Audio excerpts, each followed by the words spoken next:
Hi everyone, how are we all doing today? Can you guys hear me? Please, if you can hear me, please just unmute yourself and say hi. Hi, Bethel. Hi, darling.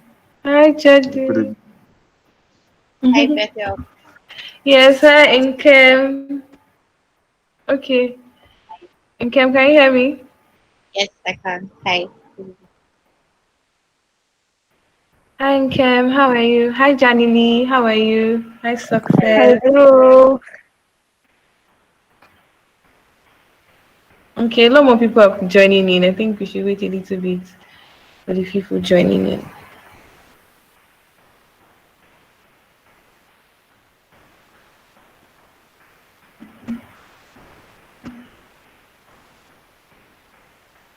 Okay. Okay, good. Okay, great. A lot more people are still joining in. Okay, hi Dari. How are you? How was your night? How was the session of yesterday? Fine, thank What you. did you learn I mean, yesterday? I learned about service design most importantly, Okay. and how, product design is a touch point of service design. And Mm-hmm. yeah, it actually helped me because I started this little, design company where I have, UX designers that design products. So I've been trying to design the platform where Mm-hmm. clients will come and drop their project. So it actually helped me to redefine how to render services through my through my website to Okay. clients and help them, so optimize the experience when they come to using the website. Yeah, so I Good. really learned a lot from Jones. Yeah, and Great. thank you, Bootcamp, Great. Design Great. Bootcamp. Great. Great. Great. Great. Hi, Success. How are you? How was the class of yesterday? And what did you learn from yesterday's class? Hi, Success. Can you hear me?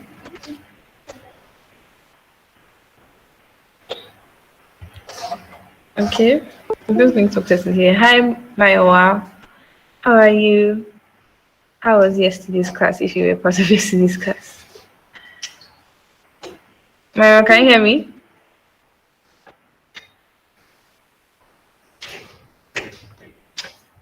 Okay, Maiwa can't hear me. Okwe. Hi, Okwe.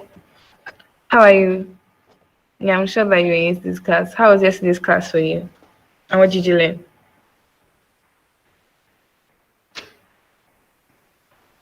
Okwe, can you hear me? Okay, it was mind blowing. Okay, I didn't get the noisy area again. Oh, hi, Chinemere. I'm sure you were in yesterday's class. So, how was yesterday's class and what did you learn? Okay, this one everybody's not responding. I hope everybody's fine. No? Hi, Eliana. How are you? I'm sure you were in yesterday's class also. How was yesterday's class? Okay. You guys, is it network? What's wrong? What's wrong? What's wrong? What's wrong? Okay, Felix, can you hear me? Can anybody hear me? Some people are shy. Ah, please don't be Yeah, shy. Oh. I can hear you. we can hear you. I think is it work? Is it like how was work today? I was like, I'm asking everybody, like, what's wrong? Then, is the weather cold? Please, if it's cold, let me know. Okay, where you are, you can't speak. Okay, that'll be much better. Like, if you're somewhere you can't talk, please just drop it in the comment section. Just say you can't talk. But I know Felix is here now. Hi, Felix. How was yesterday's Hi, class for hi. you? Wow, it was really great. Great, great. So what did you learn the most? What was your highlights of yesterday's Oh, session? okay. I got one deep quote like that. That's gonna put online. Like the people don't need a quarter inch drill. They need a quarter inch hole. Mm, Yeah, that was like majorly how she talked about focusing more on like satisfying the users, Customer. and I think service design really caused a lot of let me see, it was like this Ooh, I think that was kind of network. knowledge that Okay. we didn't like really have like hear about, Yeah. like after the like stuff yesterday, even on the group, everyone was like, oh, service design and all that Mm-hmm. kind of stuff. So yeah, Yeah. I so think I this really was I one really got a thing. lot. I can't say everything. Yeah, I can't summarize it hours in that, but it was really cool. It was really cool. I'm looking Yeah, I'm forward to happy it today. about that. I think yesterday too, I was really happy that like it sparked a conversation on the group chat, yeah, about the banking system and also yeah. And think also since nobody wants to talk, let me just I might as well talk. Yesterday's class was amazing for me also because I was happy that a lot of people were able to see that UI design is broad. Yeah, like tech in general is beyond coding and UI design. So like today now we're also going to be talking about UX writing too, and that was one of my major goals when organizing this boot camp to show people that there is more to tech than UI UX than as much tech than coding, being a developer. You don't have to be a developer. You don't just have to be a graphics designer. There is more to tech than all this. And today's class, we are going to be having the UX writing class. So I arranged it in such a way that so after everybody has learned about UX, you can now come on board and learn about UX writing. Yeah, so I'm going to be asking a couple of people their expectations for today's class. So I think I'm going to start with Jani Lee because she's the one person that I know that has been waiting for this class. So hi Jani Lee. Hi. Hello. Good evening. Good evening. How are you? I'm sleepy, but I'm okay. Yeah, I'm so sorry. So what's That's your okay. expectation for today's class? Expectations. I think I actually wrote some questions for this Okay. class alone. So Wow. I'm hoping that most of my questions will be answered by the end of the session. So I'm gonna listen very carefully. Yeah, I'm very happy about that. So our speaker for today is my one and only Jadisola. Now, before Jadisola joined this class, she was scared, you people. So let me just put it out there. The Jadisola was shy about this class. But we are all here to show her that you can do it. And Jadisola is an amazing UX writer. She's also a YouTuber. Yeah, she just got married. Yes. Angela just got married, and everybody should please type congratulations to her. You can also send her gifts for her wedding. And she is a travel buff. That's why loves traveling. She's the Ajala of our time, Ajala travel. I hope everybody got my joke, sha. She loves traveling and she also loves writing. She started out a PR and media landscape before finessing her way into tech, before she just slid into tech. um, Over the years, she has designed and she's still designing great user interfaces with words as a communications expert and a UX writer. Yeah, so today, and she has a YouTube channel. I'll drop the link of our YouTube channel in this chat section so everybody please subscribe to our YouTube channel. The name of our YouTube channel is Jadi's Unfiltered Life. So hi Jadisola. Hi, Bethel. How are So you see doing now, like today? even if I wasn't shy before, you've made me even like this is. But I'll try. I'll try not to be too nervous. No Good problem. evening, We're here for everyone. you now. Good evening, everyone. You guys My can unmute video just yourself like though. Like if she asks questions, you guys can just because I think it's because we made a rule earlier that we should just switch off our mics and so everybody has been very orderly. But like if she asks the question, here is the compliance. So if she asks the question, please you can respond to her. Yep, Judah, good evening. Yes, so please. Good evening, everyone. You're looking good, Okay, by I've the turned way. on my video for like 5 minutes. Thank you. I feel like I'm the only one, so very soon I'm going to take it off. So yes, I joined Dami's class. I wanted to say Dumi yesterday, but I joined Dami's class a little, and even I was able to pick up a number of things. Like, she's very good at what she does. So yes, I'm happy that you guys you have like a good foundation, to build what we're going to be discussing today. So yes, let me switch to my presentation. How many of us are like actually writers? How many of us actually want to go into UX writing? If you want to, what? Okay, yes, in my face. If you want to, hey, Nigeria has Nigeria. So let me just turn off my video. How many of us are actually into UX writing? How many of us are copywriters, social media managers, and all of that? You can unmute your mic to answer. I want to know how many of us, so that I know if if there's any concept or anything. I think almost all of them. I really want to be. Okay. A lot of people are on the chat section making comments. So I think you can also go to Precious them. wants. Okay, Precious wants to carve a niche as she's a communications expert. That's like a great foundation to start. Inkim is a social media manager. Okay.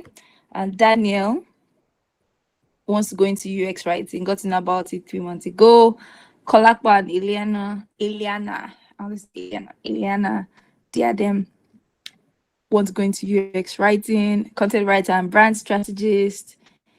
You're a product designer already. That's good. I like the fact that you actually want to try. You see some designers that will be like, no, I don't want to know anything about content. I just want to design and go.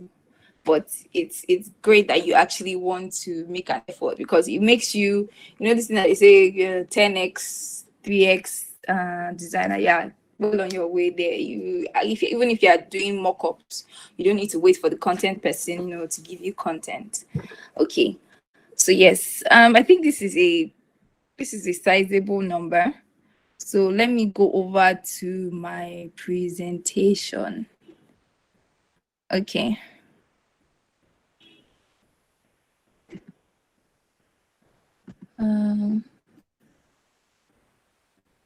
Wait. Sorry.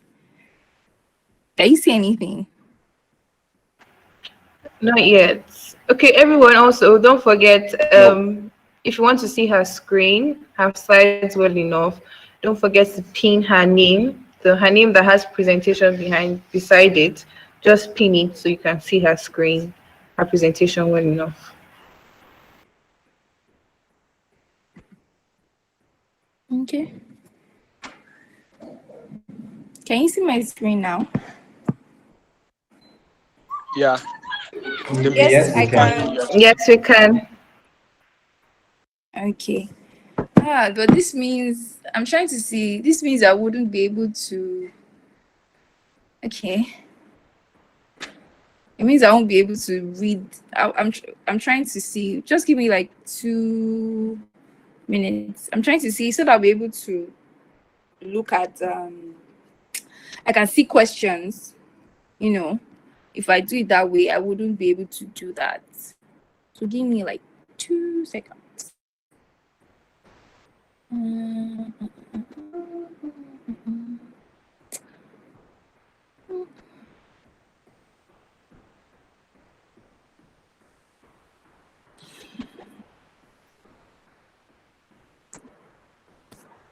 I wish I had like music and I start doing DJ work here, but come on.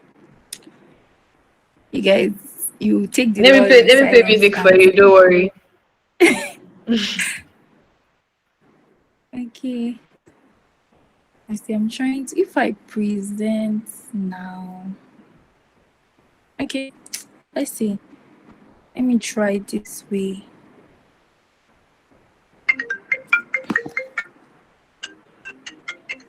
Wow. Sorry.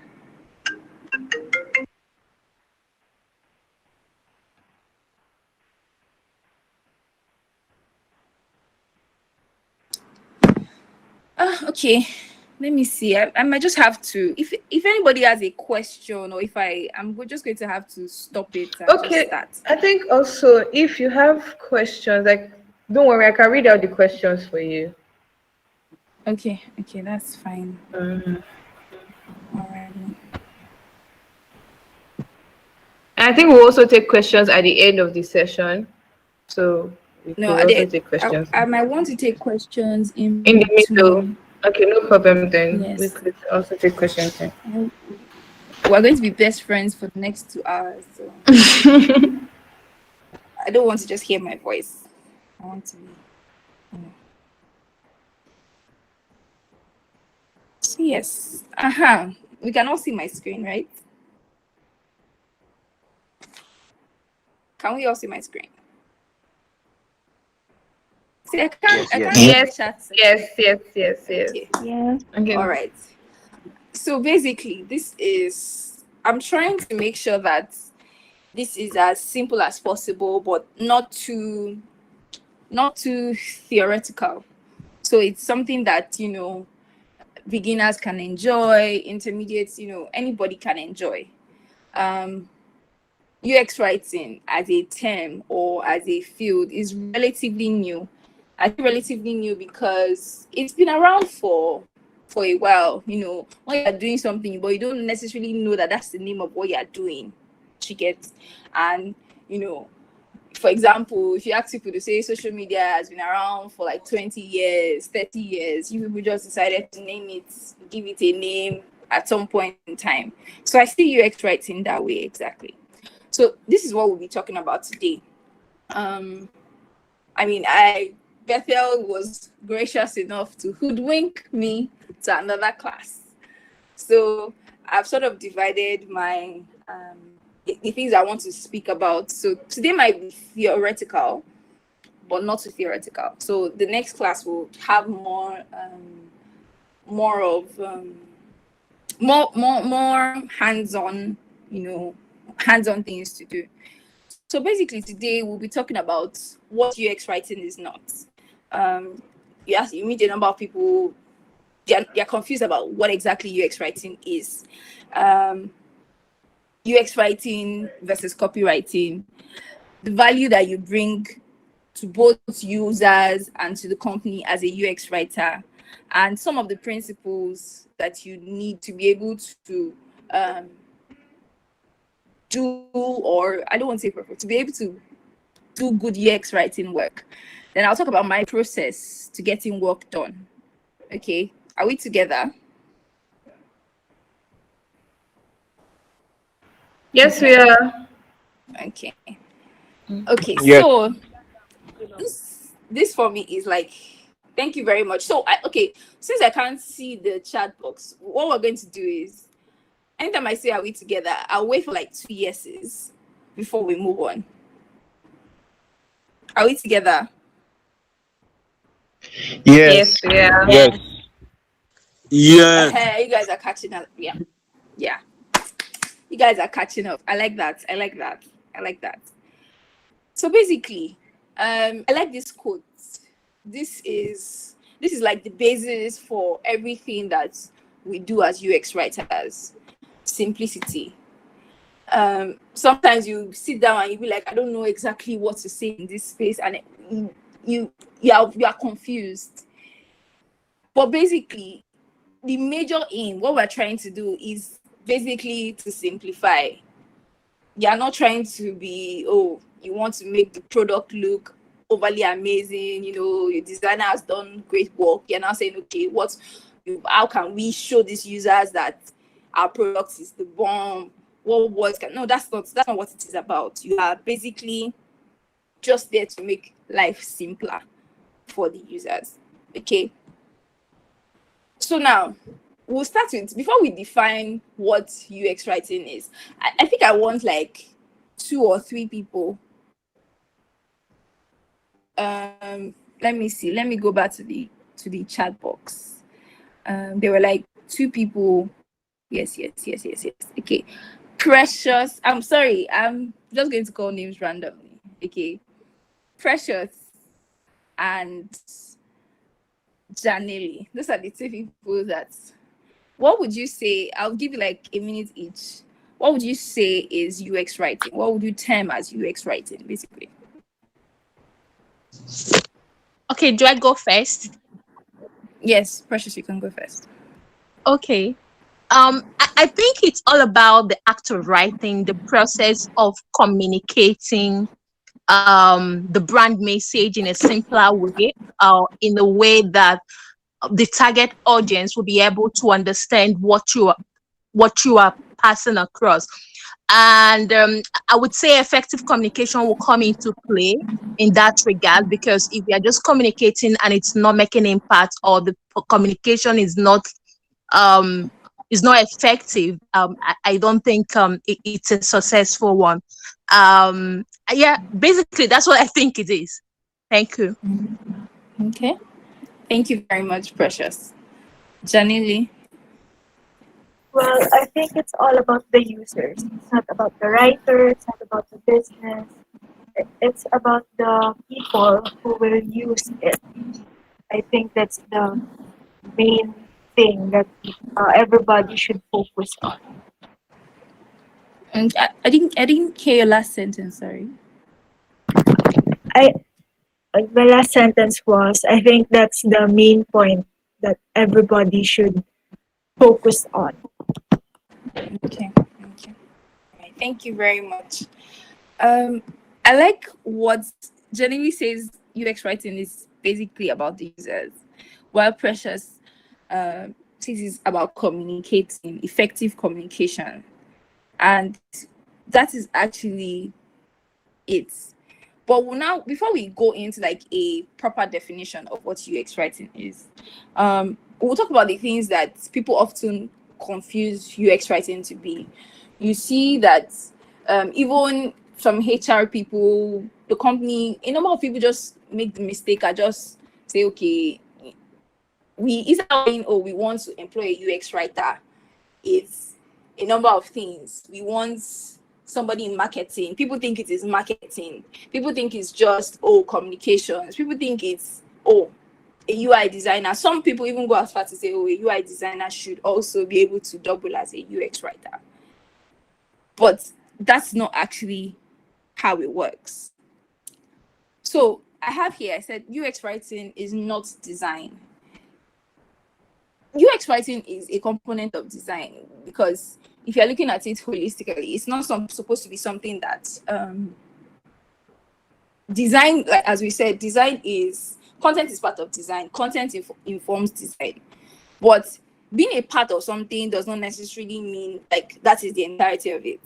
So it's just like saying that we have different types of social media. This is a very simplistic example.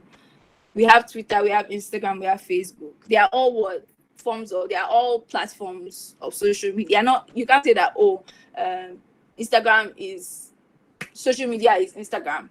Every other thing else is it's not part of it. Are we still together? Are we together? Yeah. Yes. Okay. 2 Yes. yeses. That's good. Yes, we are. That's good. So again, it might require that you know how to create mock-ups and wireframes. Some UX writers, it's actually good that you know how to use, the design tools, the Figma, Sketch. You're able to quickly communicate your ideas. Do you get? But it is not design in itself. It's a part of design. It's a very important part of design, but it's not design in itself. UX writing is also not marketing. You are not a UX writer. Your aim is not to come and advertise the product. Your aim is not to come and, be catchy and, that's not the aim. what you are there to do is to do what? To make people understand what the product is about. You are there to make people understand the interface. You're there to make people understand the service. You're not trying to be like, yes, you can infuse humor, you can infuse some other things, but you're basically there to help people understand, which is where communication really, really matters. You're basically there to make people understand. UX writing is also not content creation or content design. I mean, a content creator is, you're creating various formats of content. So, there's a lot of strategy, there's all of that. You're creating content. But UX writing is not in the content itself. Do you get? People are not there. If you are to judge your KPIs, if you are to judge what you're going to do, is how you make. It's not in the amount of content that you put out. It is how you are able to break things down. It's not in I was able to. You are publishing blog posts and all of that. Some people don't even classify blog posts under UX writing. So UX writing is people. We'll go into. It's not in the amount of. It's not in the content creation space per se. Are we still together? Yes. Yes. Okay. We'll move on to the second outline. UX writing is also not copywriting. This is like the most confusing. This is a lot of people take copywriting and say, oh, when you explain that, oh, I'm creating copy for web, I'm creating digital copy. People say, oh, like copywriting. It's actually still also not the same. Okay. I was able to break down the differences between UX writing and copywriting. Let's start from the first one. UX writing is the creation of content. In UX writing, we tend to call the type of content, we say micro copy. So, we have those labels, micro because it's a song and it's in different parts. We have the buttons, we have the labels, we have all of that. So micro copy kind of, encompasses that. So UX writing is the creation of content that becomes part of and it supports a product user's experience. It's not everything you do basically is so that the user of the product, the user or anybody that stumbles on that interface is able to, have an overall great experience. Copywriting, on the other hand, you are creating content, you're creating text, all because you want to sell something. So it can be products. You see some people say, I need a copywriter to be able to help me create an ebook. I want to sell a service. I'm trying to create a website and all of that. That's when, you're trying to, by the time they are creating headlines on, the homepage of the website, they have things that would essentially, make you want to click. It's basically a click me, pick me. Do you get that kind of thing? That's the aim of copywriting. So UX writing is the content embedded in the products. Like I said, the buttons, the label, and all of that. While copywriting is basically the content that you need to market and sell the products. A UX writer will design all the words that are essential to giving a customer great experience, while a copywriter is mainly trying to attract people to the product. Their aim is not. It's when you are trying to blend KPIs. You say, oh, somebody copywriter that also doubles as a UX writer. That's where you now start to have, issues with people not understanding what exactly things are supposed to do. Instead of labeling a button correctly, a copywriter might decide, oh, I want people to be able to click it. You use too many words and things like that. That's not the reason. A copywriter can double as a UX writer, but it's not the same, basically. Like I said, the goal of a UX writer is to help the user understand. The key words here, help user understand. I highlight that, the product better. Help user understand better. Goal of copywriter is to advertise the product, website, or service. Are we still together?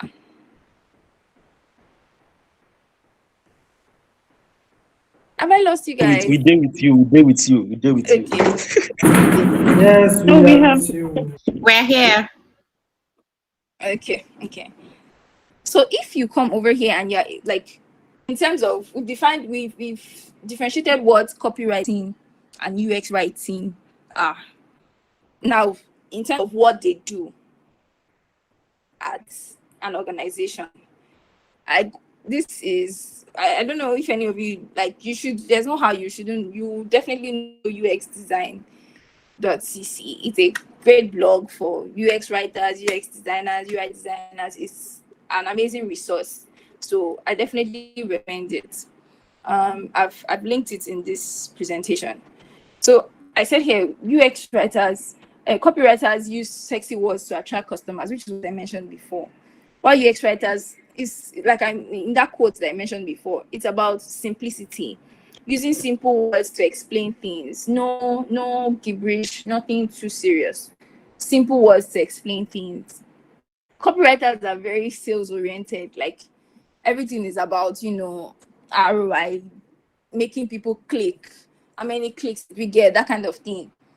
A UX writer will be more product oriented. Why aren't people clicking this button? Is it that we didn't explain it better? What are the issues? Is it that people want support keeps on saying, oh, people keep on asking this thing that is supposed to be obvious? A UX writer is more like, why aren't people understanding this thing? A writer works mainly with marketers, the marketing team, while a UX writer will be more involved with designers, sometimes engineers, the developers. Copywriters tell stories. You want to tell stories, which is why sometimes they are writing blog posts, ebooks, and all of that. UX writers are talking like you're trying to make conversation. You're trying to, ensure that your product is depending on the tone, and you're trying to make your product be like you're trying to be conversational. Copywriters sometimes work alone, depending on how large a team as big as Google and everything. They won't work alone, but copywriters sometimes can work alone. But UX writers, you need a designer. You're basically writing for an interface, so you need to be able to work within like a broader team. Okay, are we still together? Yes. Yeah. Altogether. Okay. I didn't mention. Someone mentioned that she's a social media. I see the exhibition. She's a social media manager. In terms of what we've done here, who can give me the differences between a UX writer and a social media manager? Okay, so basically, a UX writer deals with, like you said earlier, work with designers and developers. Okay, a social media manager basically manages the social media content and chats, comments. The social media manager comments and replies to comments and replies to chats on the company's social media accounts. So that is basically the difference. Okay. What about a UX writer and the person who creates support content? Who wants to have a go at that? I'm not sure there's a difference. I'm not sure there's a difference between someone who does UX and someone who creates content for support. Support. So the support that they can work together. What? Okay, so basically I'm here to learn, so you enlighten me. So who wants to have a go at it? Sorry, what was the question again? The difference between a UX writer and the person that creates content, the support content. Okay. Support content. Wow. Can I try? Yes, please. Okay. The social media manager or management is basically you're trying to do that guidelines. They're trying to do things people can do. They're trying to teach people. They're trying to show people what they don't know about certain things. You understand? You're trying to pass knowledge. They're not conversing, like you said the US writer will do. They're not trying to find out I'm trying to lead them to take action, like call to action. I'm trying to lead them to take call to actions.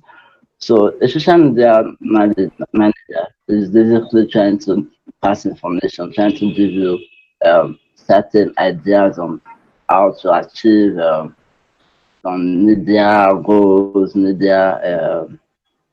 some media information basically. While US writer is basically they're trying to communicate, they're um, trying to communicate to checking why people are not doing this. Just like making sure that they're interacting with the interface and calls, something like that. All right. Sorry, can I go? Can I try? Yes, you can. So So Yeah, me or Dari?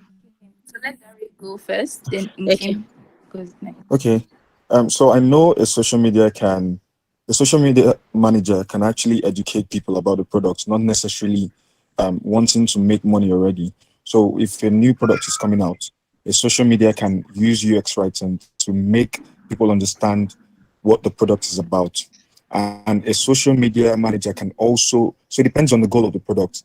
And a social media manager can also use copywriting to, get sales for a particular product.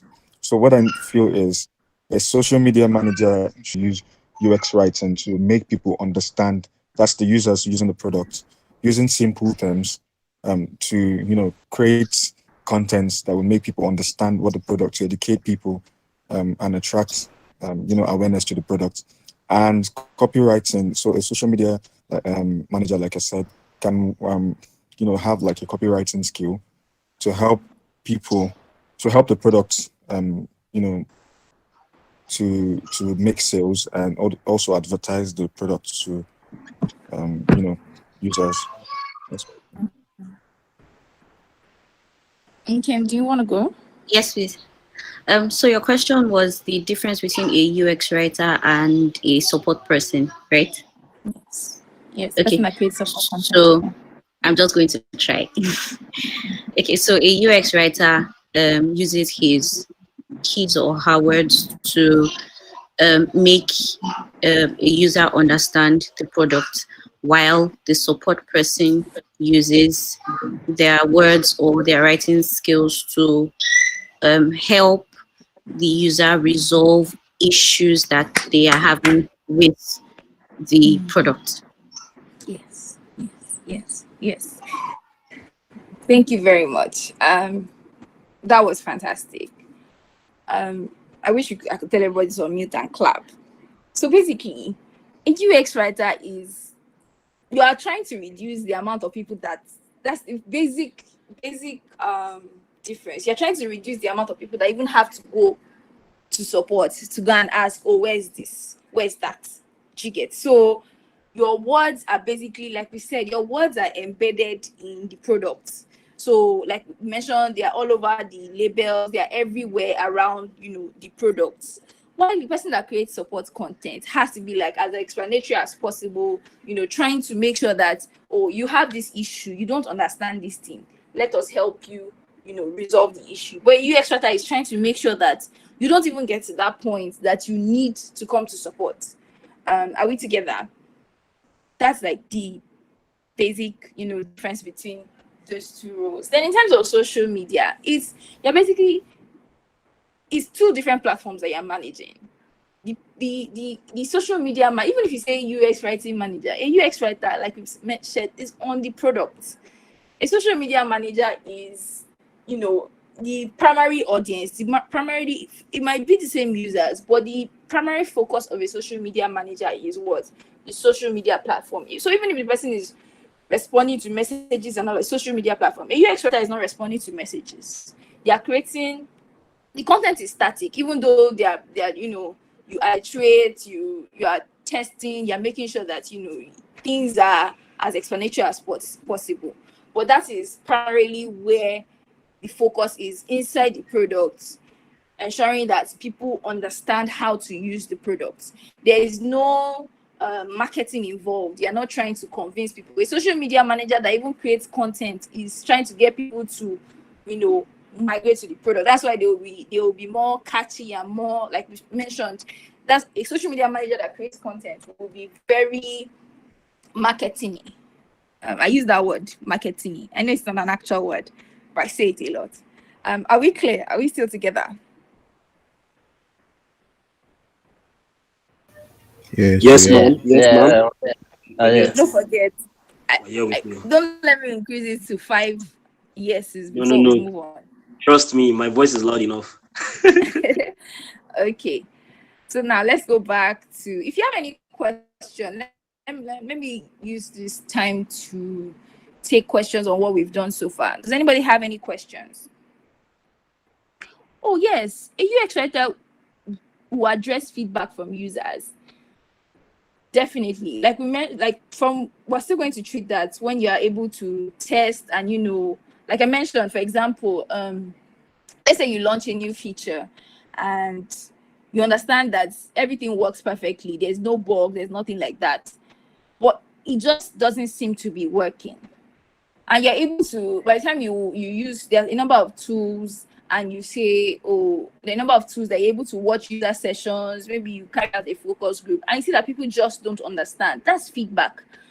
So you will not see that, okay, maybe it is actually in the way we've explained this interface to the user. Maybe we need to use different words, you get, and you're able to iterate. But that's basically it. It's supposed to be, it's mainly preventive, even though you are going to be changing the number of things. But the aim of a UX writer is so that people are not even confused in the first place, so that everything is as simple as possible. So what's the difference between UX writing and microcopy? A UX writer is like what we create within the app, what we create to do within the app, we're literally creating microcopy. So when we go on to the next topic, which is basically what we do, from the buttons, the labels, and all of that. So we are creating little copy, okay, and that's what microcopy is. Little content. So a button is not supposed to have too many letters. Yeah, basically your subheaders, your headings, your everything is supposed to be small letters. So a UX writer is basically creating microcopy.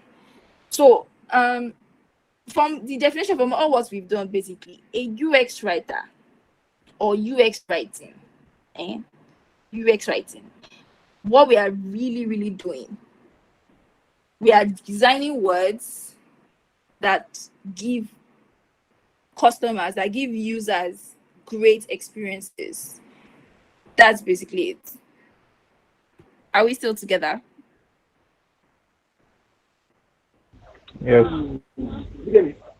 Yes, we are. Yes. All right. So like I just mentioned now, these are the main things that you see that there's nothing like social media here. The UX writer's work is not on social media. You're not creating work for the social media pages. And even like the homepage, that's not why you're creating content. Your work is embedded in the product. You're not the one seeing the headlines and the website's headlines. You're not the one saying, oh, that's not your work. Is mainly the labels within on the interface, the forms that people fill, the sign-up forms, the navigation menus, the error messages that come up, those security messages, the CTAs, those little things that are big things, those things that they are the things that make up the product, because it's those little sections, those little words that make up the sections, the notifications, on-screen help text, if any, those things that are, when you say, are you sure you want to leave? Let me see if I can give an example. So this is Canva, for example. This is it. Can you see when this presents? It's a UX writer that decided, okay, instead of saying show, let's say present. Let's name this button share. Okay, this is the home page. Should we say template or gallery? What should we call this? This is basically, all these things are microcopy. Can you still see my screen? Yes. Yes. It's it's the work of the UX Yeah. writer to name all these things so that people understand. These things are all called microcopy. All these things, this all changes saved, everything, all these little things. Yeah. Even down to this info text, like I mentioned, info copy. You hover on it, it shows you, okay, should we say add page, this delete, should we say cancel, never to come again, or what, what exactly, what should we name it, what should we call it, how can we ensure that people are not confused? That is what a UX writer does, basically. When you see your push notifications that come and carry, if you use carry wise or piggyverse, for example, the Okwe comes and says, not even Okwe, Okwe can be more copywriting or marketing-ish. I'm trying to look for an example that says you need to just something that is more. I'm trying to think of an example, because some of those things can tend, like I said, towards copywriting. They are not really explaining things to you and everything, but sometimes notifications are the work of a UX writer. For example, if you launch a new feature and things like that. Are we still together? Yeah. Yes. Yes. Yes. Okay. Yes. Let me check to be sure we don't have any questions. Okay. All right. So now let's come to understanding your value as a UX writer. Is there anybody here that is already, working as a UX writer?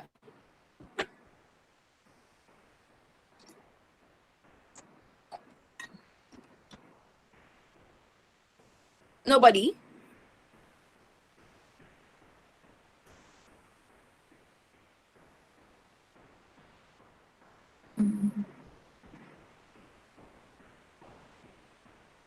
Yes, it's possible. I agree. Yes, it's possible.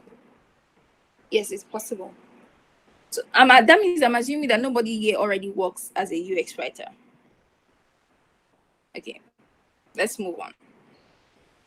So the reason why I decided that we should talk about this, I know that majority of the people here are working in Nigeria, living and working in Nigeria. We have a number of people, I think generally is from India. Did I get it? Philippines. From the Philippines. Philippines. Oh, I thought I heard you say in Dumi's class that you're from India. Okay. I misread that. Okay. So we have a number of people, in Nigeria. And it just happens to be that not while the rest, I won't even say the rest of the world, a number of tech companies and all of that already see the need to hire somebody separately for UX writing. A number of people still don't see that need. They still assume that by the time you hire somebody and say marketing should be able to work on, the content in the products, or you hire somebody and say, oh, the person is the communications manager. The person should already be able to know how to do it. But in essence, it's not really like that. I don't know how it is in the Philippines generally, but I understand that you're even new to UX writing.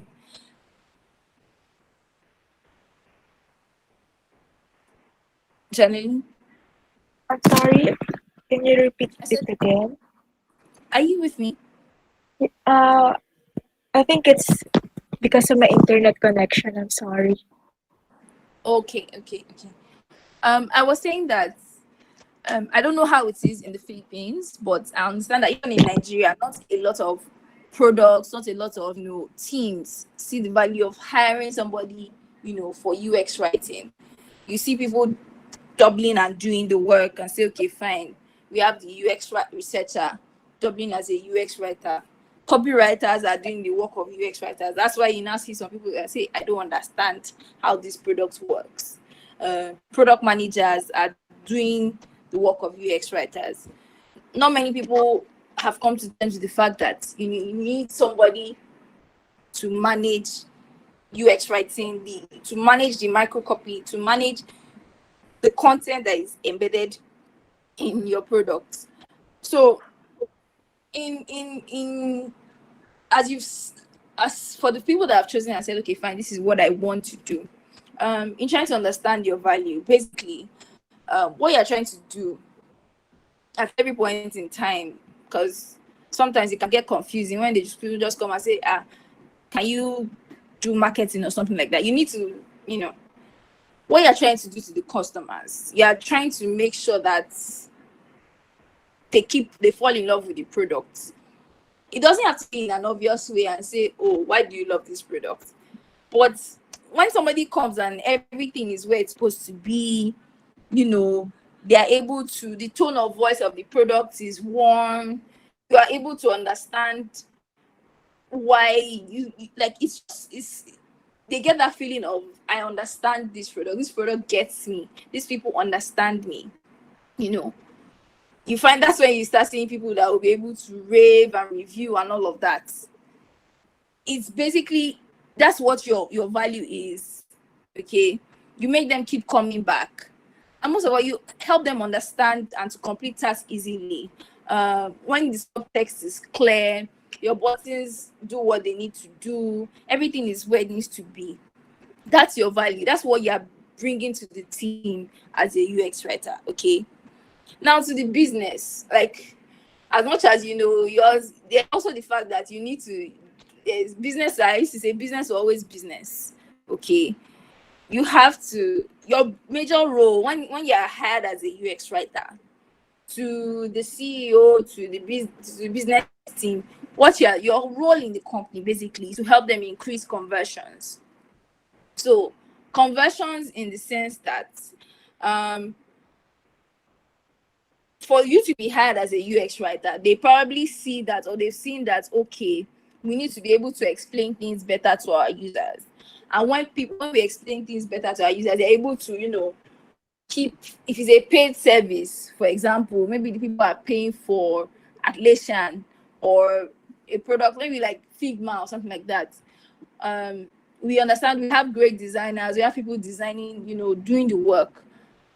We now want to hire, we've seen that our research team has seen that the reason why people don't understand these things, we're not explaining these things as good as we should. Maybe we need to hire a UX writer. So your job is basically to make sure that you are increasing the lifetime, business will call it, they say lifetime value of a customer. That means the length of time the customer stays with you, with the product, and renews their subscription and all of that. So your role basically, and that's how the business makes money. Your own job is to contribute to increasing conversions. The designer is going to basically say, oh, I want to make sure that the interface is as simple and beautiful, and for people to, when they stumble on the website, when they don't, it's not something that if they pitch us against our competitors, ours is better. That's the designer. That's what the designer will be thinking. And because if you're able to pitch against your competitors and it's better, people want to pay. Yours is to be able to say, okay, fine, in this increasing conversions, how can I use words to be able to make sure that people like our products and they're able to keep paying for our products? So that's basically what it is about. Is there anything we don't understand in this section?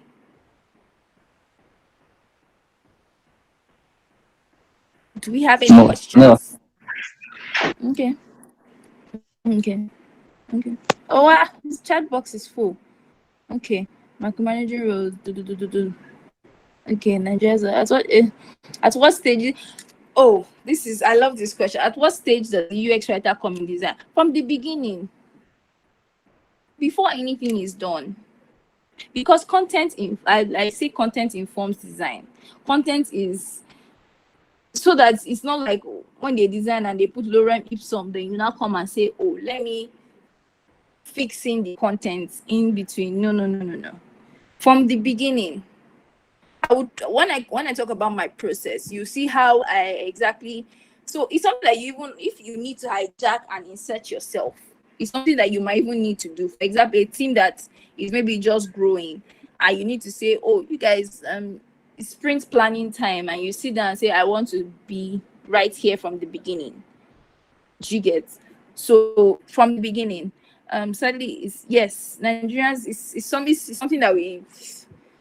One person serving 3 roles, yeah, it's hard to convince clients. Oh yes, definitely, yes, it's very, very hard. Do we have to be product designers? No, you don't. Actually, no, you don't. No, you don't. You don't. You might know about design, but you don't have to be a product designer. You don't. You don't. Actually, you don't. Messi, is Messi still here? Yeah, I'm right here. Okay. Sorry that I made you come up, but you don't have to be. You don't have to be this over. No, you don't. Yeah, Sometimes. the question came up because I started this thing since last year, and well, I got myself accustomed with all the terms and design and everything, but I didn't venture into designing. And whenever I walk into a company, tech company, and I'm okay, I specialize, I'm very good with UX writing and stuff like that. They tell me, okay, can you design? I'm like, I write, good. So that is why I thought that question popped up. So it's okay. Okay. For the way I see it in Nigeria, I see it. For now, I see UX writing still being in the project slash consultancy phase. Where they don't need full-time UX writers. They need people to consult and do projects for.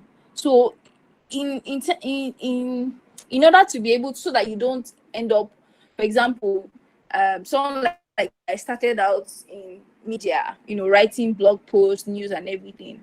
Then I moved on to PR. Before I now moved on to, I started even doing content marketing before I now became a thing. And I said, okay, let me do communications. And I said, okay, fine. I actually like this UX writing, and I'm really, really good at it. But the fact is, it's not everybody. And from my time from content marketing, communications, and UX writing was in the same company, but they allowed me to go through that process. It was a more inclusive company that they allowed me to go through the process to the extent that we even say, okay, fine, let us find somebody else that would handle the marketing, the content marketing side. But not everybody allows you to do that. But the fact is, a lot of companies, the ones that even see the need, those that have maybe like product designers and people that the Nigerian tech scene is still very, very much in the project phase or consultancy phase. So it's just being able to set yourself up as, I can help you do this.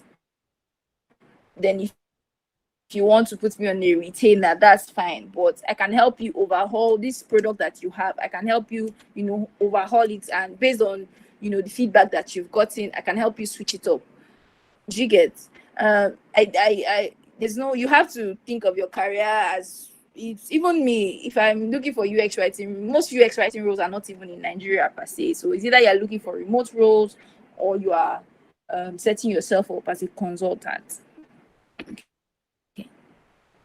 Messi, did I help you? Okay. Akinde says wanting the best and paying for less is another factor. Yes. That's another thing. That's another thing. It's I won't say it's a universal thing, but that's another thing. Don't let if we're talking about that, we'll not leave this place today. But yeah. So are we still together? I have answered like a few questions. I'm trying to make sure that we have enough time for general questions. Remember, if we don't, we're together. If we don't, okay, exactly. Thank you very much. So now I want to go into the principles of UX writing. For a number of companies, how many of us already work in tech? That's another thing I need to ask, because how many of us already work in tech? Or if you don't, can you give the industry that you work in so that I can, give more context? I'm going somewhere.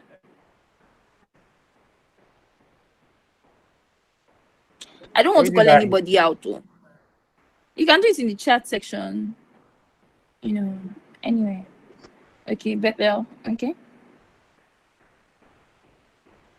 Okay. Okay. Okay. Okay. Okay. Oh, Ayo David says, do you get majority of your jobs in Nigeria or abroad? Right now, I'm still working in Nigeria, but I definitely get what do they call it? Consultant, not remote roles, as I am here in Nigeria. Okay. So yes, if abroad, is it remote there because you stay there? No, I'm in Nigeria with you. Oh. I'm here. Oh, I'm in Lagos. Messi says I work in tech and traditional. Okay. Why did I ask this question? A number of companies or designers have like a style guide, or they already have it documented. If you have it already in your company, can you Obi and I'll answer your question in a bit. If you already have a style guide or a communications guide, can you just say we do, so that I can tailor my next point?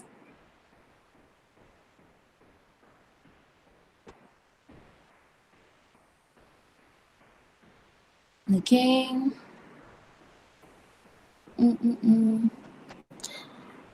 If I don't say it, I'll start singing. We don't. I'm currently creating one. Yes. That's like the case with most tech companies. So we'll come back to that. I'm sure a number of people don't even know what you don't understand but I'll come back to that. So a style guide, basically, there's a product or there is a space. From the moment when you decide that, okay, this product is going to help people, for instance, let's look at Netflix. You said that, okay, the aim of Netflix is to be able to help people, like people want to watch movies online. Our aim is to make sure that from the click of a few buttons, they have access to, I'm just saying this, where they're able to have access to millions and thousands of movies at the click of a few buttons. They've been able to create that vision and mission and everything. Okay, fine. In creating these products, we want to make sure that we are our users see us like this, and they start talking about the way they will refer to their customers or the users, the designer, the income, and say, okay, fine, this is our typography, this is the font, all of that, and you just put together a document that basically everybody can refer to. Everybody in the company, basically. It's not just the UX writer, the designer. Everybody say, okay, fine. We don't call our users customers. That's what the communications or support person will put in there. We don't call our users customers. We say users. This is the way we refer to them and all of that.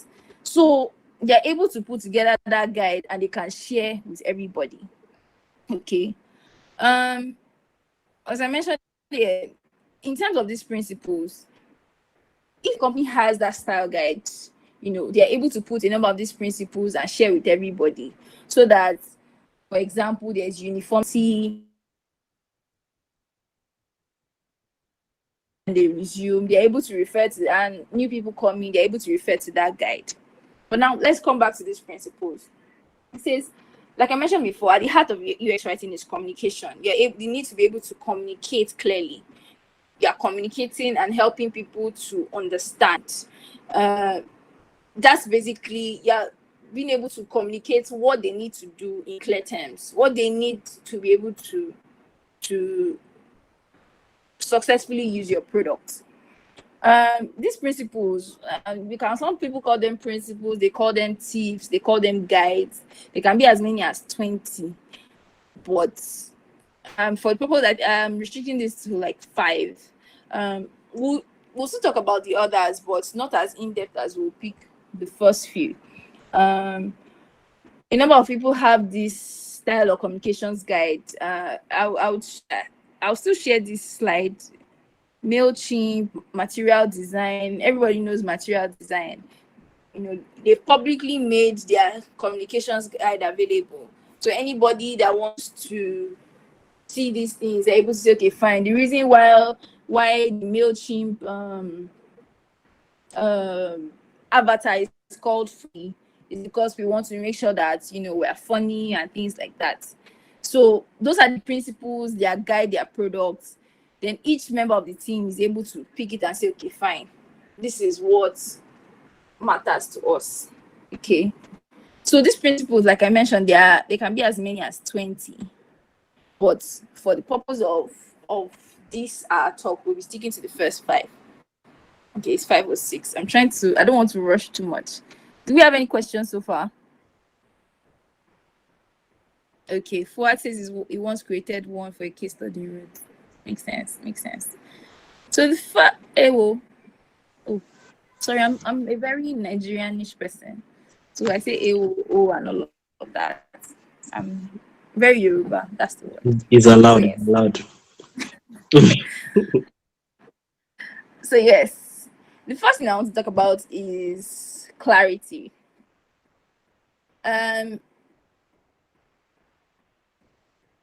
Like we mentioned, it's very important to communicate. And communication is a two-way thing. For the other person to understand you and for you to be able to understand the other person, you guys have to be on the same time. You have to be clear, you have to communicate. So the microcopy, the words you're creating as a UX writer, needs to be clear. So while you might want to use the technical words, you want to sound very, so that the person has context, they're able to understand it. But sometimes it's unnecessary. As in, it's not necessary. Okay? So it's important that above all else, when you're creating microcopy, when you are writing for whatever you're writing for, it's important that clarity, for me, that's the most important principle. Your core message must be easy to understand. For example, I have here when you're saying you are messaging a user and you say something like, I'm messaging you with respect to, when you can just, why use 3, 4, 5 when you can just use one word that encompasses it? You get? See what I said? I said personally, when I see an email or a message with big or ambiguous words or labels, I just look and I start thinking of something else other than the information that is being passed across. You need to be very, very simple. Let's take a look at this example I have on this side here. This is an interface on a food delivery app. Let's just look at this. It says, do you need cutlery? No cutlery, please. Thank you for saving the world. Bam. You read this and you're like, okay. It's not when I say I don't want cutlery and I toggle this that you're supposed to tell me thank you for saving the world. Or it's just not clear. Am I the only one that thinks it is not clear? No, you're not the only one. Okay. When you read this, it doesn't immediately jump, but you don't exactly know what you're supposed to do. It just are you asking me? Are you accusing me? Or so even when you say thank you for saving the world, that means if I decide I want cutlery, it means I am not paid. You're even accusing me again. There's so much that's going on here. Are you thanking me or I'm thanking the product? like it's just confusing. Who wants us to let's have a go at rewriting this? Who wants to have a go at it? I don't want to call names, but I have a number of people that I've not fished out. So let's look at it. Then we now go ahead to Safari. Don't do this to me. Okay. Are we still together? Yes. Okay. Yes. So who wants to have a go at rewriting this? Okay, let me have a go. So that okay. So, do you really need cutlery? Question mark. Then at the bottom of do you really need cutlery? You could just write toggle the button by the right hand side to accept if you need cutlery, or something to let them know that they need to toggle the button. Yeah. Okay. Okay. Thank you. Who wants to go next? Okay. Okay, is it okay if I speak now? Yes, please. Okay. Instead of saying do you really need cutlery, they could have just said need cutlery, question mark, then yes and no. Then if you say yes, I mean just yes, then if you say no, they can put brackets something about saving the world, but not thank you for saving the world. Maybe it's just something else. Do you get? But like Bethel said in the comment section, it should be a yes or no. Like you shouldn't decide for me. Like what is your business? That's what I think. Okay. If there's no room for cutlery, why are they Sorry, asking questions? I'd like to say something. Okay. Okay. I think there's a background that we are not like seeing. Yeah, the copy is bad. It's terrible. But like why did they put thank you for like saving the world or something? I think most of the cutleries are usually plastics, and which means that if you don't get a cutlery when you like if you don't ask for one when you are buying food, that means that you are I think there's a how would I call it? There's a chain reaction such that You're practicing you are reducing the recycling. number of plastics that would Yeah. be manufactured. Hence, you're actually saving the planet. But I don't like this is not the right way to put it because because first of all, the whole point is not. I don't think even though that you are saving the planet or maybe or something. What you are concerned about is your delivery. So the first thing should be I don't know then figure. But like even the really part, I think they put the really because of the environmental effect that asking for a cutlery would like. I have a way of like rewriting the whole thing, but like I just felt I should say that. Okay. Okay. Thank you very much. Does anybody else want to go?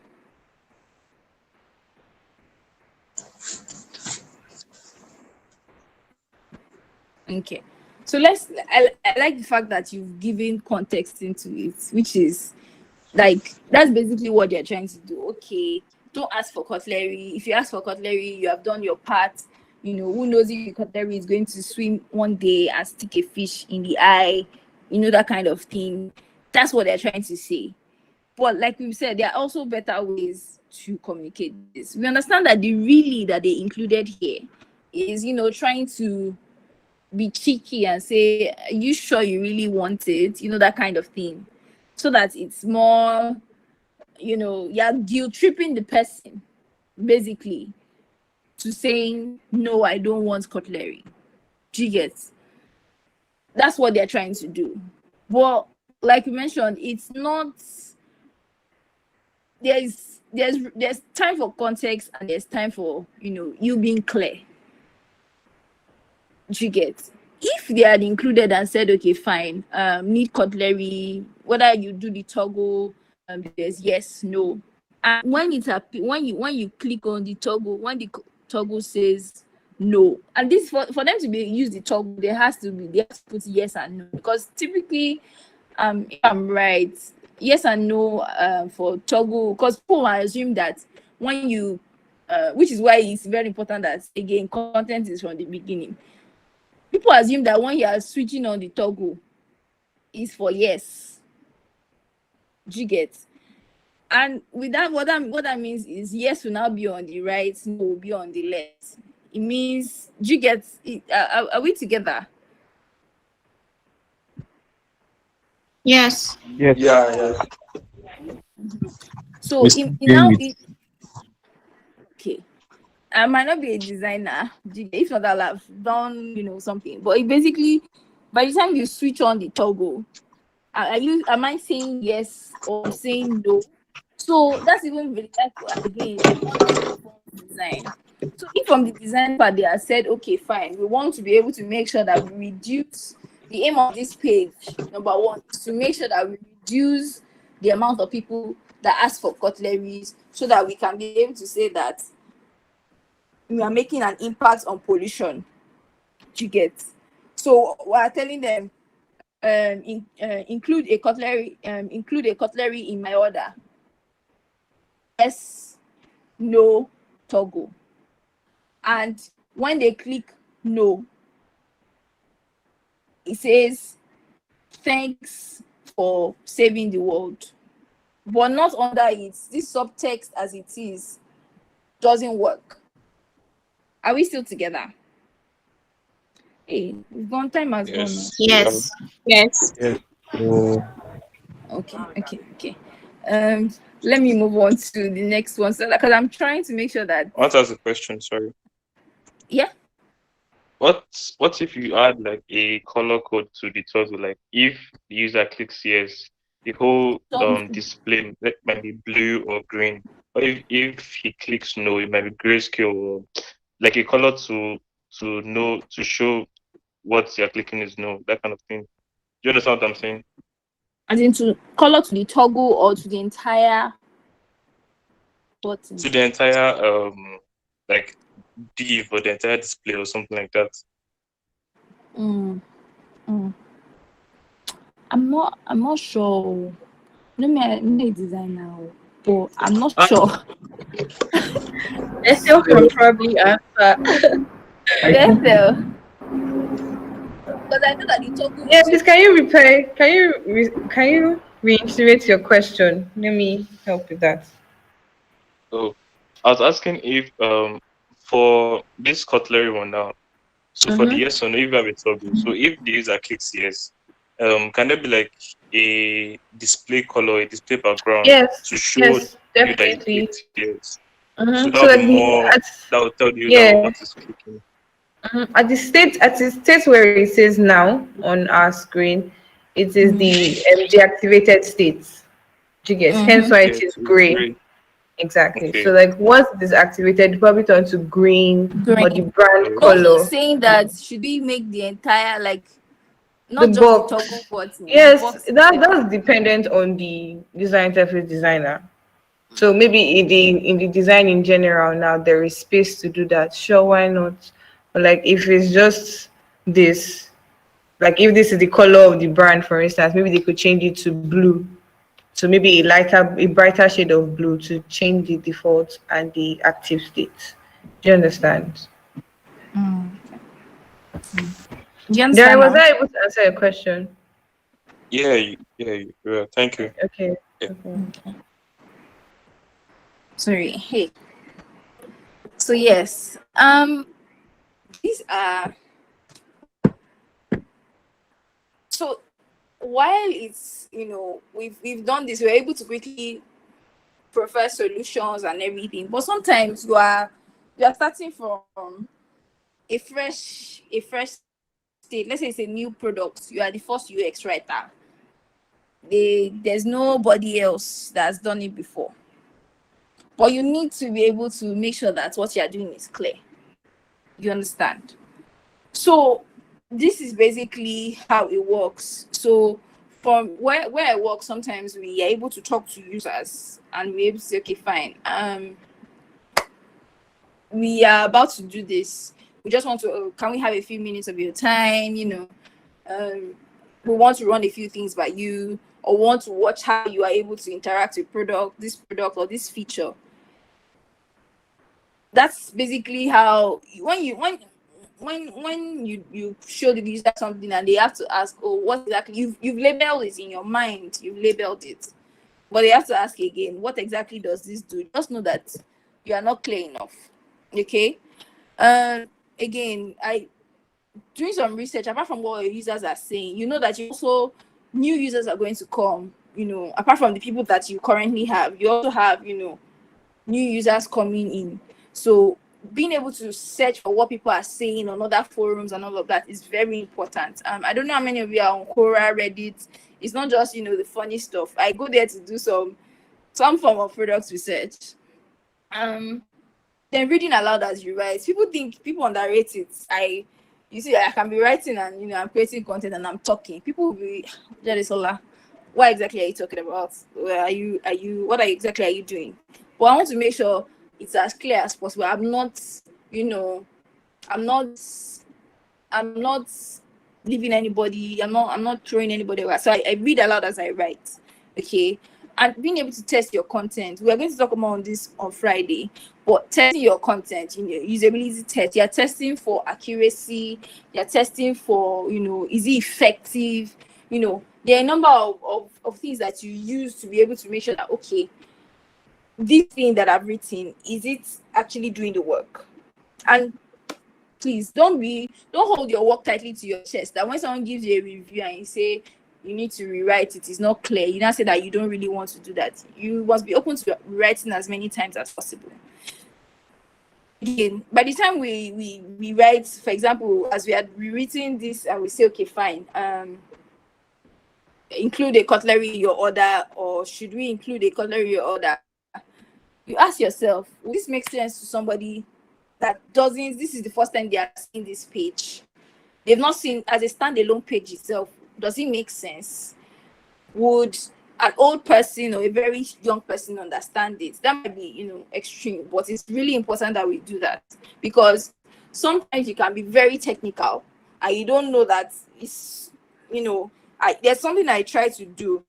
As much as I'm working in tech and, you hear all the developers they are saying all the backend pull requests and everything. When I'm writing when I'm creating content for an interface, I make sure I forget everything, like the technical bits that I know about that feature or I know about the product. I forget everything and I try to be as if it's somebody that is just meeting me for the first time. Even when I'm asking questions, how does this work? I make sure like it's not a case. Even if you say, "Oh, Jade, you're supposed to know," I'm like, no, the person that is coming across this thing might not know. So I treat it like that. Even when I'm creating content, like I'm starting afresh, and it's something that you continually, so that you don't get used to. You don't now say, "Oh, people should know now." No, that's the way you create you create content. Would everybody in the target audience understand it? Like I said, every product has, the target audience, they have the personas, they have the use cases. If it's a feature. Hello? Yeah, sorry. So I just saw someone's response to your question about the copyright saying thingy, and I feel like it's so profound. Mm-hmm. And yeah, some Jerry guy. I think so. Mm-hmm. Yes, but not in the product. Yes, I forget the whole product. Yes, I have the next what did they call it? The next point I was about to make is sometimes context is not. You don't have to give context every time. Your context helps you work, but you don't have to. It's not at every point in the product that you're giving context. Hey, we're environmentally friendly. Hey, you get, come on, this is what we're about. Or Netflix saying that, oh, we employ black creators at every point in time. You get, there are specific places for it, but by the time you start adding it in, that not necessary, it just makes everything bulky and all of that. You get, okay. So yes, God, I'm trying to make sure that It's 5:24 and I've not gotten far. Okay. So yes, be as concise. The next point I want to say, be as concise as possible. This is where thank God we segued into this. It's very important that people don't necessarily, you don't read like, I see even when you're reading books, your eyes actually, Nielsen Norman, yeah, that's research, user research company. They actually did the research. If you read this, people actually scan content. They don't read word for word. Do you get? So it's important that you're not shalaing too much. Do you get? You have to be very, remove the extra words. Do you get? But see what I said here? I said it's your microcopy, for it to be effective, you must be free from every extra word that is not necessary. This sentence I wrote, there was only for me to write extra. If I said must be free from every word that's not necessary, it works. Get. Must be free from every unimportant word. Are you getting me? It's getting shorter. It's getting shorter, and we're getting closer to our goal. Every word must have a purpose. Everything that you're putting there must have its own, must have a reason for you putting it there. Now let's look at this example. Okay. So this is, look at this now. Look at the first example. This is a sign up / sign in page. The microcopy here is the first one is where we're looking at. It says this is not a valid email address. Please try again. It works. It's not like it doesn't work. Are you with me?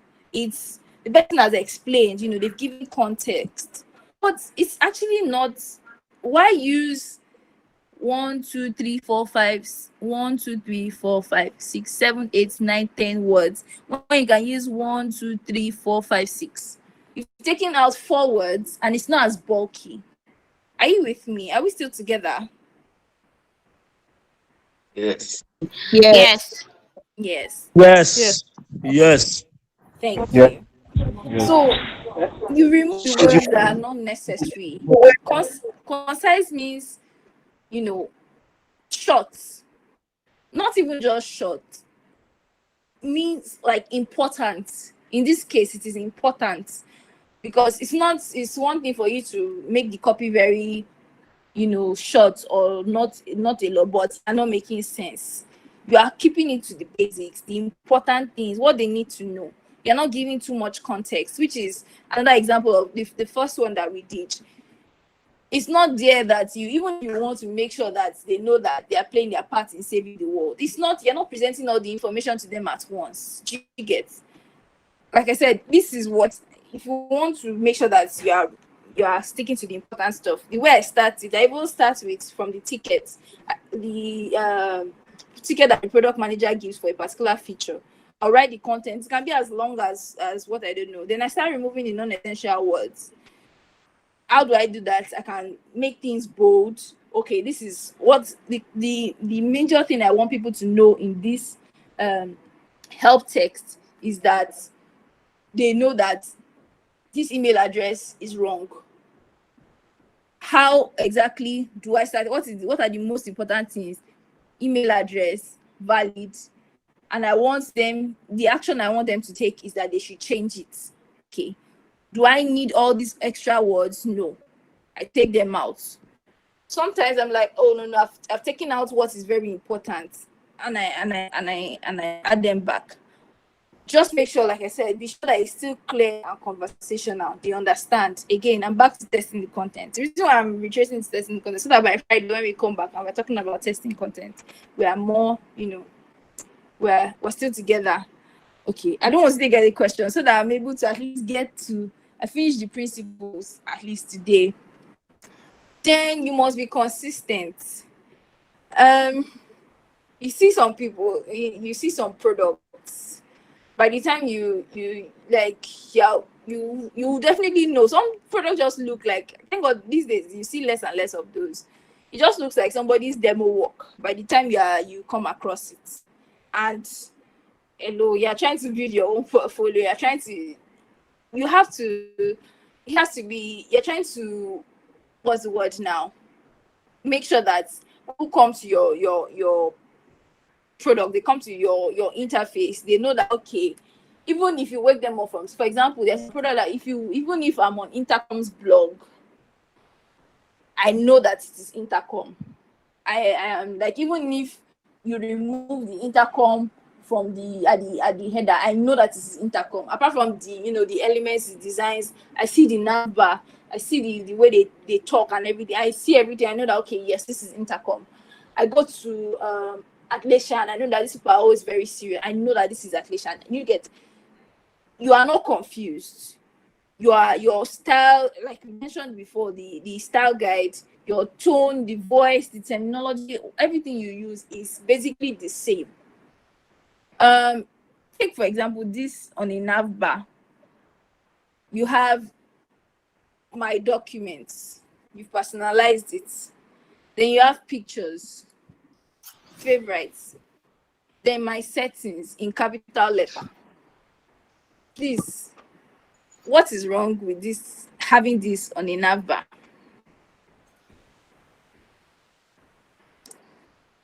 Does anybody want to go?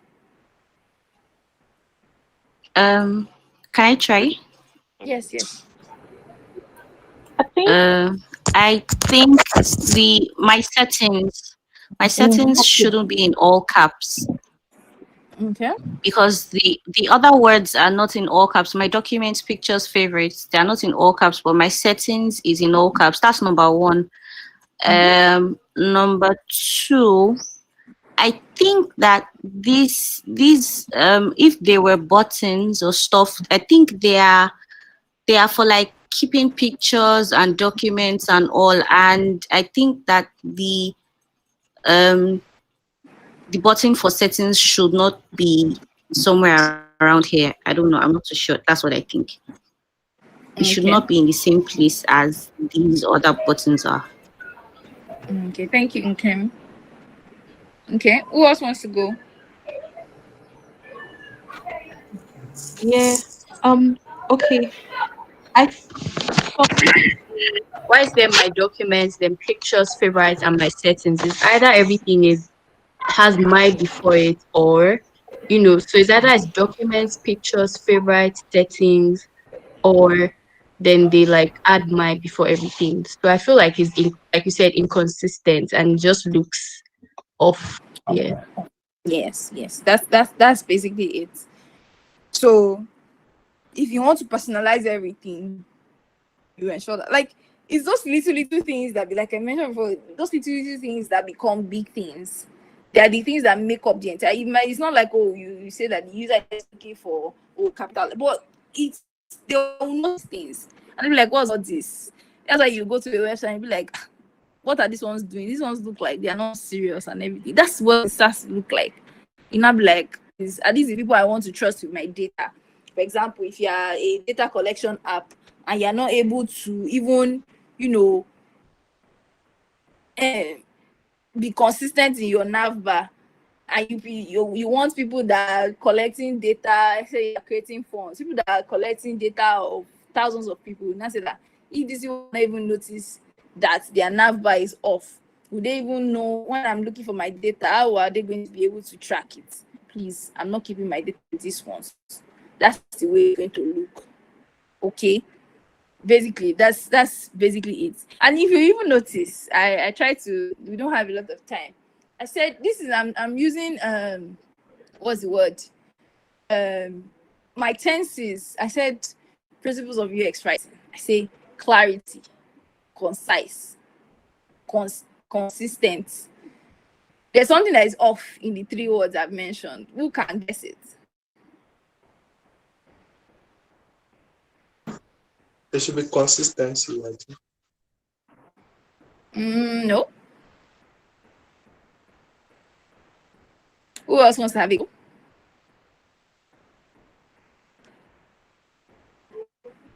Clarity, concise, consistent. One of them is off.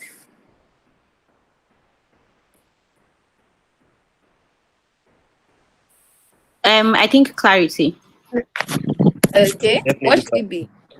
clear. It should be clear. Yes. Perfect. Perfect. Thank you. Thank you. Thank you. Thank you very much for You're seeing welcome. my little riddle. So yes. Um yes. Conversation now. Like I mentioned, it's, for example, I used to UX writing for like a data collection app. And you have people that you assume that, oh, it should be easy, but you have people that are like admins in, like, big places, but they really, they are not tech savvy at all. Those were like the kind of people that we're working with. When you now tell them, you send them support article, and inside there's like, it's now very techy. You have your my, can you be like, I'm looking for my account, or you like, it can be like the simple thing that you say, oh, where's your account? They are lost, because by the time you've sent them the, like you said, oh, find this on your interface, they're like, no, I can't find it exactly, that it's not here. But you've not made it as, personal to them as it should. And that is just a very simple, it's a very, it's a very simplistic example, but it's just very, very important. Just that's why I say, when you're creating content, read it out loud. It's for you to have a conversation in your brain and just be thinking, okay, how exactly can I do this? That's basically it.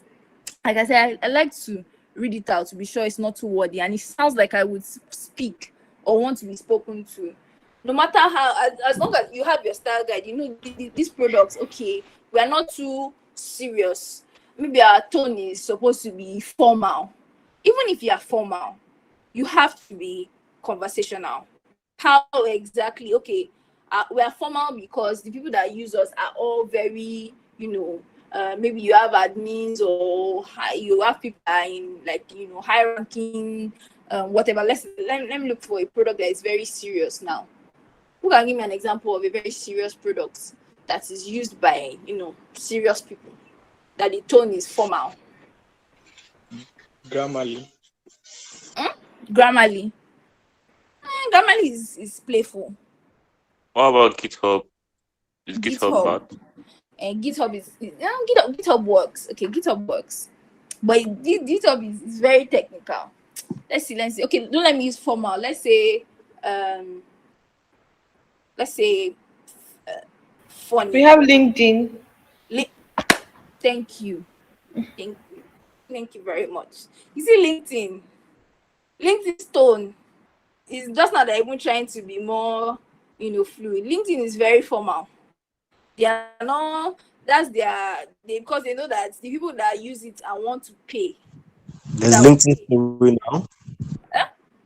There's LinkedIn story now, just saying. That's why it's not even getting that much adoption, because people that they are, like, they've made it for those serious people that, all those is like, we get to that, we have, job seekers, we have the younger, but the tone and general out of LinkedIn is very formal. You get?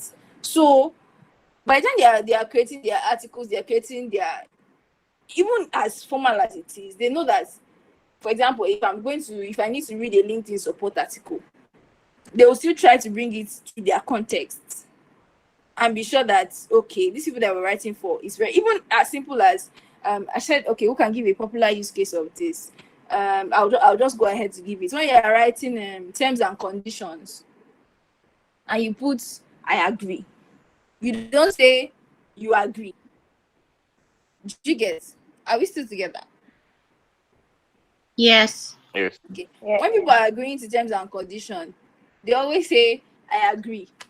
You will not say, because it is you that is writing it or things like that. As much as it is a very formal thing and it's something that is serious, and you know that, okay, even though they will not read it, but you have to still make it as conversational as possible. Every word, like I said, is part of a conversation. So the other principles, I will just, briefly talk about this. I've talked about tone, which is, how your product talks to people. So some products are very funny, you know. Some are formal, like we mentioned, LinkedIn. Some are respectful. Netflix can be humorous. That's why they'll tell you that, are you still watching? Enthusiastic products like all these them calm, all these inspirational apps. They want you to, it also ties in line to what the app does. So basically, when you're creating content, when you're creating microcopy, you have to follow the tone of voice of the product. Okay. Show don't tell. Use images or illustrations. What's applicable to the message. That's why I put it as one of the other principles. It does sometimes it doesn't apply, but for example, if you have something that you need to explain further, like a learn more, you get let's say for example that interface where they were writing this come back, sorry, back, this place now, this is not a, please try again, and you say you want to say learn more, why it is, why we are saying this. You have a link where there's learn more. By the time you click on that, and some people go as far as within that place there's a pop-up that comes up and says, oh, well, they don't want you to go far ahead. That's a way of showing and not necessarily telling. Easily trustable. This one is super important. We've said it that your content must be clear, it must be concise. For products that are used across different countries, different places, and you've not done localization, you've not for example, you have Google and all, they come in different languages. You've not done that. But you have people from all those other countries that are using it. You have to make sure that they are using the simplest language, so that when they use the Google Translate extension, for example, it's easy. You are not using a word that has two different meanings. Do you get? Understand is understand. There's nothing like like even if you are translating it to another language, it's easy. Do you get? Simple is simple. But by the time you say flat, simple can also be flat, for example. In some cases. But if you use flat and direct language there, by the time you translate it, the person is confused. They don't understand exactly what it is that they're supposed to do. Again, then write to the platform in mind. This one's also, again, very, very important. If you are designing or writing for an app, like I said, you don't say click when you know that the person is not necessarily going to click. What is on the desktop is different from what is on the mobile app. So it has to be consistent with the platform that you are using. It's 5:43. Bethel.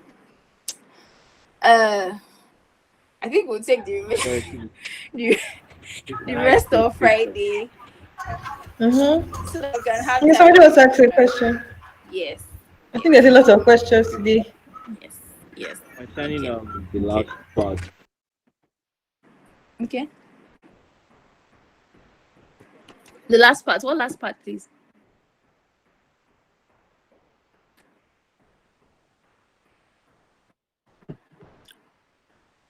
Akin, today we can't hear you. It's in a case of. Can you take it? Can you take it from the top? I mean, hello, can you hear me now? Yes, please. Can you hear me now? Yes. Okay. So, concerning the last part where you say you have to write with the platform in mind. Mm-hmm. Okay, you use an iPhone app for an Mm-hmm. example there. Okay. Now, in the case whereby it's a website whereby Mm-hmm. you need to have responsiveness both for desktop and mobile view. Mm-hmm. What do you think it's meant to be like used in that kind of situation, since it's not an application? In that case, that one is more like a website, right? It's not an app. Yeah. I think that one that's different. That one, saying click is different, but I'm talking in terms of apps, something that is native to, it's basically whoever is using this app it's not like, okay, like a desktop version that is modified or is made, I'm looking for the word now. There's a word for it. Sorry, designers, you know the word responsive. It's a different case. I'm talking about native apps. Do you get? Okay. That's different. Do you get? You know that Okay. it's not like, person went to the desktop version, now came to the mobile version. That one is different. But this one, we're saying, okay, for an app, something that that's all. There's no need for to say click or tap or something like that. Sometimes even when it comes to there's web version and the mobile version, there are sometimes that you say click or tap. I know that I've had some things like that, but native cases like that, you just have to use what is important to that platform. Okay. Thank you very much. Okay. Is any Bethel? I'm trying to make sure that I don't. But Okay. wait, how many slides do you have left? Let's see. I have 7. 7. Guys, do you think you should just take the 7 so that we learn something new in the next class? Yes, I agree. Okay, because Yes. I think so Yes. too. The vibe is on. Yes, absolutely. Right. It's been very educative. But I think Thank she you, should guys. she should she should just And go more with interesting. it. So Okay. don't don't Interesting. overemphasize. Okay. So yes. So now I'm going to talk about my process. Okay. Um. I'm trying to. It's a guide to working and collaborating with others. It's not. It's not. It's not a hard and fast rule. So I'm looking at this as a UX writer that is, you are the only one on the team. You are not working in a team of UX writers. Okay. This is, let's say you just got an offer to do a UX writing for a project, or you decide that, okay, I want to start, like I want to actually do an overhaul. I know somebody says that he has a hub, or he has a startup with designers. Let's say you say, okay, I want to take on UX writing, I want to do an overhaul. This is like the process that I use to get work done. Like I mentioned before, content informs design. Like it is super important, because you see some people that is not a design that they say, okay, they want to do content. No, you shouldn't. Like, if you're working in a team and you're the UX writer and they want, no, you like most times, especially in teams that actually happen to, be more, be more, I don't know what word to use, that have UX writers and understand the need for UX writers. And you're the only one. Sometimes, if you're the new one, um, they might be set in their ways. The developers already have how they do it. The designers, the front end guys, you might have to like hijack and make sure, okay, fine, I'm trying to make sure you guys understand that my work is very important, and it should be part of the process from the beginning. Do you get? That kind of thing is you that would, when they are doing sprint planning and all of that, is you that will go there and make sure that, hello guys, I need to be here from the beginning. I need to understand. I need context for my work. When I'm not the concept to fly over my head, but it's very important that you are there from the beginning.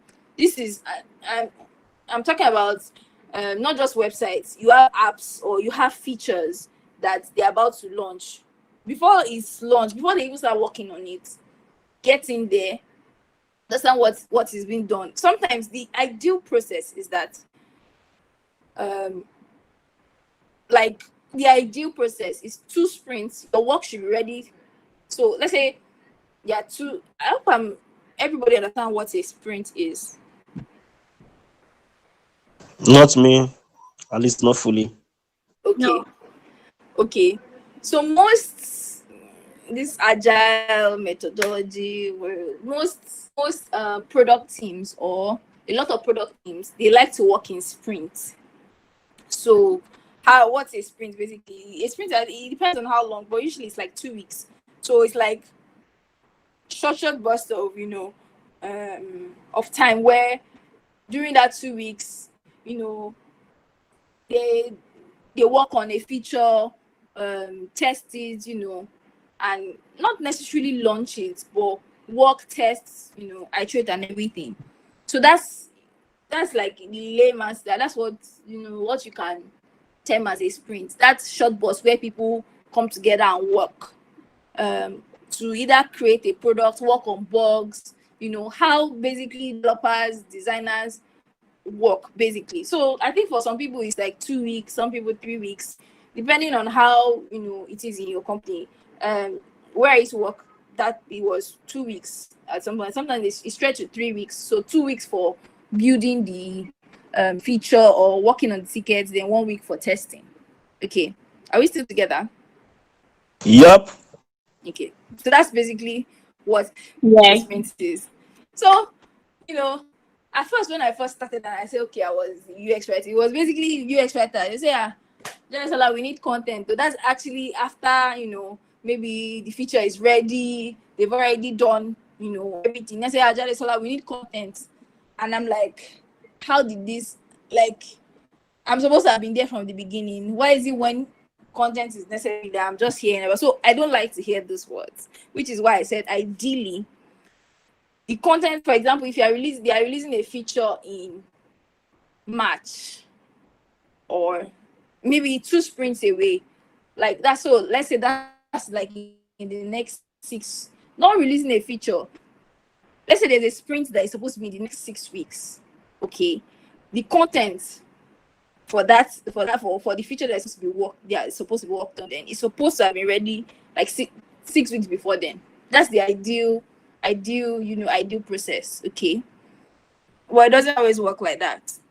So for me to be able to be ahead and make sure that my content is informing the design, like my content is like everybody, you take charge, you are able to think about it. Oh, the subtext that has been written for this label, the subtext is 20 words, and we must be able to, and it's very important that it's those 20 words. We need to be able to accommodate it in this design. Do you get? I sit with them during the sprint planning meetings. So sprint planning usually is like with the product manager, the developers, the designers. Even though if I don't understand the context behind the features that they are releasing. Oh my god, this is empty. Sorry. I make sure that I'll edit this before I send it out. I also read the ticket. That's what I meant to write here. So the tickets of the feature, just making sure that I understand the context behind the feature. Why are we releasing this feature? Just making sure that I'm there from the beginning. So before I say, okay, fine, hey, you are the one that is going to work on making sure that we want to. Let me look for an example. Let's say Netflix wants you to be able to download offline. Are we still together? Yes, we are. Yes. Yes, they want you to be able to. This is an hypothetical. They want you to be able to download offline. Okay, so I come to the sprint plan when the product manager is, before they assign people to the tickets. I'm there when they are planning, and I say, okay, fine. I want to be able to understand why exactly and how it is going to work. Okay, how, when they say we want to be able to download, before they start saying, oh, we're going to use this language, we're going to use this framework, do you understand? I'm there from the beginning, so that at least I can understand the technical bits, even though like I might not need it for my work, but I need context. Do you get? I need to be able to know when I'm creating my content. Then and I'll come to do my research. So I was there in the sprint planning meeting. A lot of things flew over my head, but it's fine. I will have made some notes, and I'll come and say, okay, fine, no, product manager, customer success team, product manager, you're the one that shared this ticket. You're the one that understands why we said we want to be people to be able to download offline. Customer success team, you're the one that has spoken to users and you understand the pain points. Yeah, you understand. For example, if you say download offline, the customer might be saying, oh, they want to be able to. They might not even say download offline. They might be saying it in different ways. Do you get? The customer success team will be able to know those ways in which they are saying it. Do you get? So I now sit and say, okay, I want to have a one-on-one meeting. These tickets, this thing that you assigned, come and explain it to me better. And I'll take some time and say, okay, fine. Some of the users that have mentioned this thing, there are some tools that you can use. Depends on what your company is using. I use Full Story and Intercom to be able to see exactly what pain points they are, what they've been trying to do. Like, for example, if it's a really progressive product, for them to be able to get to that point, there must have been a simpler version. Maybe people have been using screenshots or something, or they've been using other apps to be able to download offline. So now say, okay, if we want to create our own native way to download offline, you now look at those sessions, those people that have been using those shortcuts and everything, you see how exactly they're able to do that. You just watch it, you understand how they're able to do that. Sometimes, depending on you, you can say, okay, fine, you want to have a focus group. It depends. These are the questions my research is, and the research is like the bulk of it. Anytime I'm able to sit down and spend time doing research, there's no how. By the time I create the content, it's always faster, and there's less. By the time they are testing, it's not a case of I don't understand. It's always a lot because I'm able to spend some time, making sure that I cover all the bases. You understand why you're creating the feature, the problem that you ask. By the time I'm talking to the PM, it's like, why exactly did we say we want to do this download offline feature? What problem is it going to solve anyways? And who are these people experiencing the issue? So the reason why I'm asking these questions, why are we creating this feature? To make sure that my content addresses the problem we're trying to solve, the problem that we're going to solve, to make sure that we're hitting nail on the head. Who are people experiencing the issue? To make sure that I go back and make sure and see the words that they've asked. You see the way that they ask the question, so that when I'm creating the way, if I'm labeling the feature or renaming the feature, is something that a lot of people, by the time I'm doing my research, I mentioned that I'll go on forums and everything to be sure that it's something that they can easily understand. Okay, then I now go back and I say, okay, fine, we have user personas. What category do the use cases fall under? How do I say it? Like, the research has to be like in depth. You see what your competitors have done, how they are doing it. You look at what people are asking for. Do some forum research. Forum research is that Quora, Reddit, Twitter, what people are asking and they're talking about. The UX researcher, the PM, they will have done this research. But me, I can use their notes, but I want to be able to have more context. Do you get? It is very important that you do your own form of research. If you are able to spend time doing your research, it makes your content creation or your microcopy creation very easy. Okay. Then I now go back and I'll go and meet the person that is working on the feature. I say, okay, now that I know that this is what people have done, this is what our customers are asking for. Engineer, designer, this is what I think. It might be that's what I said, you can know how to do Figma, sketch, and all. You can sketch some things and say, oh, I think that this download thing that we're looking for, maybe we should not make it. Maybe they were planning to create an intermediate page. Say that there's no need for that. We've made it a two-step process. If we're able to do this, let's make it a single step process. Share. Now talk about this. By the time you come back, you have more knowledge. You come back and you say, okay, fine. This is how we plan to implement the feature. Okay. These are some things that I found out. You're able to say, okay, if we need to create an intermediate page, this is the form that should be there. This is the content for the form. This is what we should ask them. You're able to have a meeting with them. Those are the preliminary work. By the time you've done these first few things, when you come back and you say you want to write, it will now be very easy because you have a lot of context. It basically just flows out of you. You think through the products. You are able to use notes from your research. For example, that delivery app, that app that was asking for cutlery and everything, By the time you are writing, you know that the reason why they are launching adding this page is because they want people to be able to know as the main goal is people to say no. Okay, how exactly, what are the ways I can bring that in? By the time you're having the meeting with the engineer or designer, you say people are discussing, should we actually use a toggle button? Should we just say yes or no? Like, what are the ways that we can make it easier for them? You are using, by the time you're using principles from your style guide, you say, okay, should we make it cheeky? Should we make it funny? And all of that. You guys, I have a lot of missing things in this piece. Okay, I'll edit it before I share. Then you now come back and you now test it. This is where, if you have a QA person or your PM, you test it. Like, you are testing with this thing that we've written. I know we want to make it concise, we want to make it clear. Is it quality content? Like, by the time you see, there's a look that your product you are going for. Is it quality? Like, does it make sense? Is it effective? Can people easily read it?